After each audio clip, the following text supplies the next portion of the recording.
And welcome back. I'm Barbara Lee Edwards. And I'm Carlo Cicchetto. Members of a local soccer team faced charges today after they were kicked off a flight for rowdy behavior. 6 players are charged with interfering with a flight crew. CBS News 8's Marcella Lee joins us from El Cajon tonight, where family and friends say those players are not to blame. Marcella?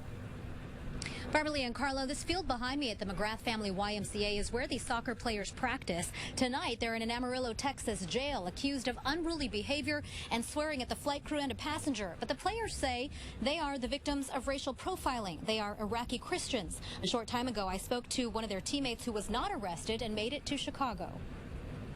How are you doing? Actually, really bad right now. Silver Phillips is one of 12 San Diego soccer players in a Chaldean Assyrian league who boarded Southwest Flight 1522 Monday night, bound for Chicago's Midway Airport, excited for a weekend soccer tournament. But half of the team never made it. The plane was diverted to Amarillo, Texas, where 6 of the players, ages 19 to 23, were escorted off the plane in handcuffs. Khaled Johanna, Wissam Shaker, John Petrus, Gazwan Shaba, Isa Salaka, and Simon Hermes were all detained and taken to jail. The information that we had from the crew was that there were at least 5 to 6 individuals on board that were creating a disturbance, fighting and arguing with the crew.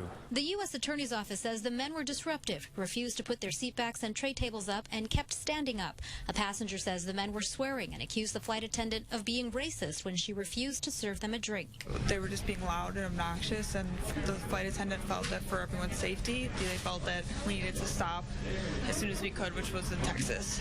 But Silver and others say that's not how it happened at all. It's all false, and it's like, it leaves us in disbelief because we were there, and it's like, this never happened. Some people got bothered because we were speaking our own language. The flight attendant came up to them, and she was like, stop talking. That's not right. And another passenger, not with their group, sent this tweet to Southwest. I smell racial profiling in your crew's decision to deplane in Amarillo. The woman states she was sitting about 3 rows up and did not hear belligerent behavior at all. A relative of 2 of the men arrested tells me they don't deserve to be in jail. You can hear it in his voice. Of course, he's scared. He's with a bunch of criminals in a jail cell for doing nothing wrong. No weapons, no threats, and they're taking them to jail. They're refugees. Amar Moshi is friends with several members on the team and says the men may have gotten loud after being offended, but that they don't deserve to be prosecuted after fleeing a country where they were persecuted. These players are Christians, and they all have a good background. The men will appear in court in Texas tomorrow morning. If convicted, they face up to 20 years in prison and $250,000 in fines. Southwest Airlines says safety is a top priority, and action was taken to ensure the safety and security of their crew and passengers.